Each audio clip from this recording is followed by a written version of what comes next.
Time back, Gary Harbison gave me a call, and he said, Andrew, you need to give a lesson about the lost coin. That's all he told me about it.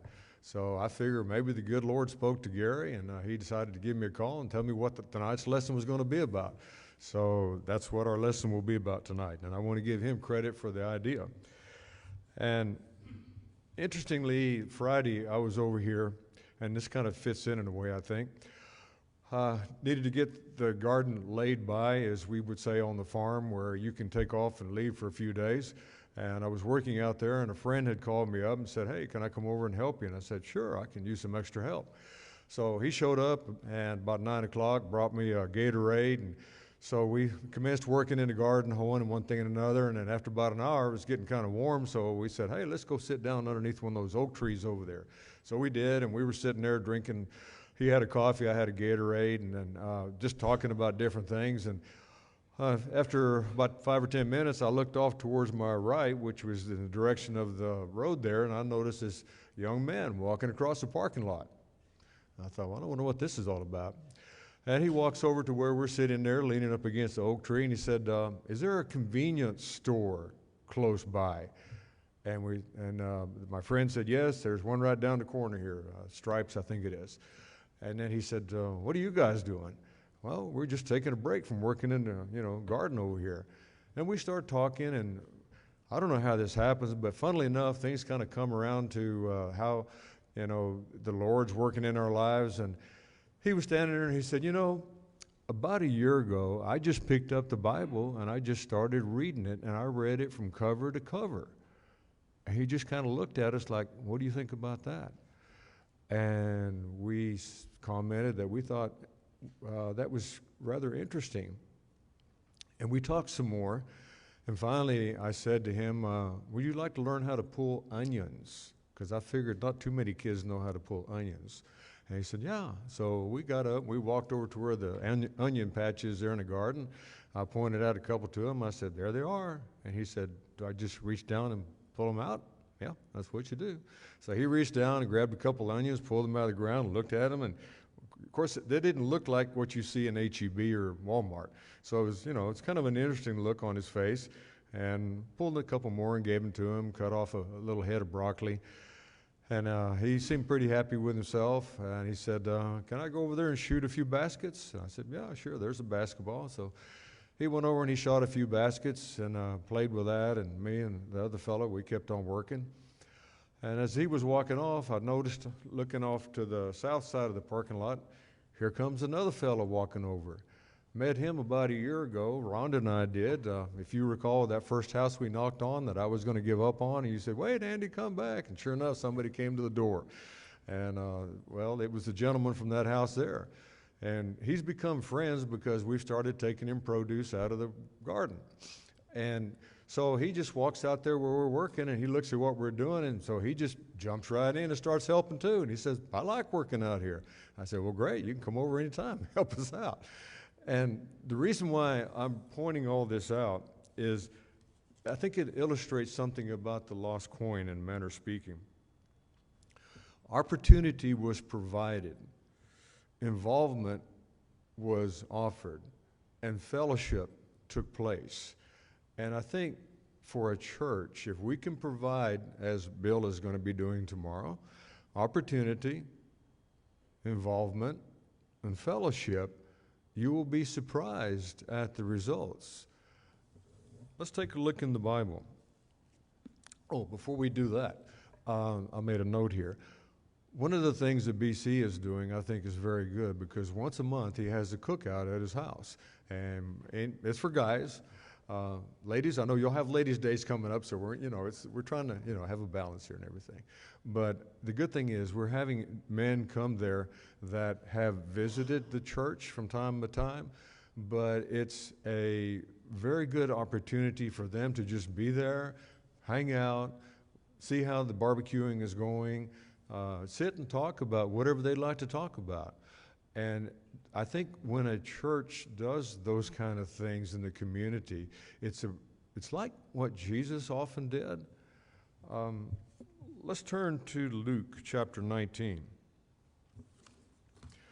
Luke chapter 19, and we're going to read verses 1 through 10. It says, Jesus entered and passed through Jericho, and behold, there was a man named Zacchaeus, who was a chief tax collector, and he was rich. And he sought to see who Jesus was, but could not, because of the crowd, for he was of short stature. So he ran ahead and climbed into a sycamore tree to see him, for he was going to pass that way. And when Jesus came to the place, he looked up and saw him, and he said to him, Zacchaeus, make haste, come down, for today I must stay at your house. And so he made haste, he came down, and he received him joyfully. But when they saw it, they all complained, saying, he has gone to be a guest with a man who's a sinner. Then Zacchaeus stood and said to the Lord, look, Lord, I give half of my goods to the poor, excuse me, to the poor, and if I have taken anything from anyone by false accusation, I will restore fourfold. And Jesus said to him, today salvation has come to this house, because he also is a son of Abraham. For the Son of Man has come to seek and save that which was lost. You think about Zacchaeus. The Bible tells us he was a wealthy individual. He was Jewish. Today, my understanding is many Jewish people are known to be very good businessmen and women. They're wealthy people, notable people in the community. No doubt the same thing applied to Zacchaeus back then. Why would somebody of his distinction and stature, well, we won't say stature, but wealth, climb up in a sycamore tree where everybody could see him? You think about that for a second. We read these stories, but if you visualize Zacchaeus, a wealthy individual in the community, no doubt well known. I don't know how well he was respected because he was of his nature, but he climbed up in that sycamore tree because he wanted to see Jesus. What was it about Jesus that made him want to do something that was really out of character for him? It wasn't normal, it wasn't usual. What had taken place in Zacchaeus' life, do you suppose? In that it perhaps made him like a lost coin, if you will? Had perhaps Zacchaeus, like many people, accumulated a lot of wealth, prestige, but there was really no value to it. And he was looking for something more, and he had heard about Jesus. And Jesus comes walking along. And all of a sudden he decides, you know what? I'm going to do something about this. I don't want to say Jesus provided for Zacchaeus opportunity. He provided help. He provided involvement in that he was willing to go to his house. And he provided fellowship. And I would venture to say it was all genuine, perhaps something that Zacchaeus was not accustomed to receiving, given the perception of him in the community. Why did the young man walk over to where my friend and I were sitting the other day? We were just two guys sitting out there under a shade tree. What was he looking for? He gave me his name and his phone number, and I intend to follow up with him. Maybe it was just a coincidence. He happened to be walking down the road looking for a convenience store. But I think God works in different ways. And he provides us opportunities to reach out to people. Let's go to Exodus chapter 3. We're all familiar with the story. Exodus chapter 3. It says, now Moses was tending the flock of Jethro, the father-in-law, the priest of Midian, and he led the flock to the back of the desert and came to Horeb, the mountain of God. And the angel of the Lord appeared to him in a flame of fire in the midst of the bush. And so he looked, and behold, the bush was burning with fire, but the bush was not consumed. Then Moses said, I will now turn aside and see the great sight, why the bush does not burn. One of the things that I was told about Moses is he had a great deal of curiosity. And besides his leadership skills. And he's walking along one day, and coincidentally, this bush just catches on fire. And it's kind of interesting how God uses opportunities, perhaps not by accident, like that young man just walking down the street. We just happened to be sitting out there that day on the church property, working in the garden. He's trying to find a convenience store, and he looks off to his left, and, wonder what's up with those two guys sitting under the shade tree. And he walks over. And what is the result of walking over and having a conversation? Just like Moses, there's something new that happens in his life. And I really like to think that's the way God works, that when we provide opportunities, however they might come about, and we're willing to work with people to see what we can do to help them out, it's amazing where God takes that. Got an interesting phone call the other day, actually about a month ago. I answered the phone. My caller ID said it was Karina Puente. Hadn't talked to her in a long time.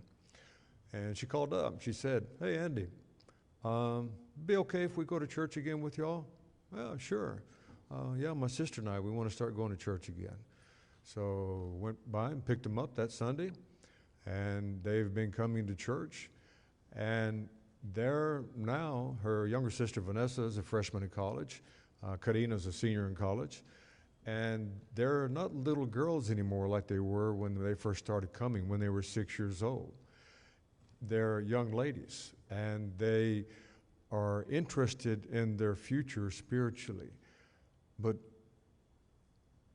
what is it about the church here that would make them want to come back?